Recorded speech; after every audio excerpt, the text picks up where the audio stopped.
ইরানের সঙ্গে যুদ্ধবিরতির পর যেন একের পর এক থলের বিড়াল বেরিয়ে আসছে, ফাঁস হচ্ছে সব গোপন রহস্যের। এতদিন ইসরায়েল দাবি করে আসছিল তাদের আক্রমণে ইরানে ক্ষয়ক্ষতি বাড়ছে, তারা ইরানকে পরাজিত করেছে। এমনকি ট্রাম্প দাবি করে তাদের হামলায় ইরানের পারমাণবিক শক্তিও ধ্বংস হয়ে গেছে। কিন্তু ঘটনা কি আসলেই তাই? মোটেই না।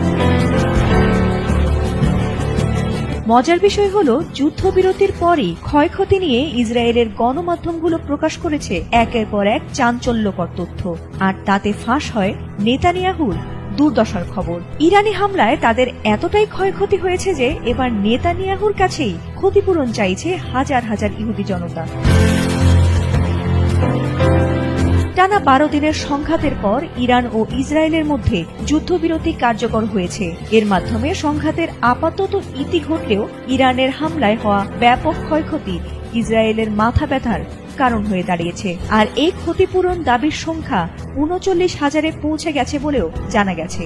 বুধবার এক প্রতিবেদনে এই তথ্য জানিয়েছে বার্তা সংস্থা আনাদোলু। বার্তা সংস্থাটি বলছে, ইরানের ক্ষেপণাস্ত্র হামলায় সৃষ্ট ক্ষয়ক্ষতির জন্য ইসরায়েলি কর্তৃপক্ষের কাছে প্রায় ৩৯,০০০ ক্ষতিপূরণ দাবি জমা পড়েছে বলে মঙ্গলবার দেশটির স্থানীয় গণমাধ্যম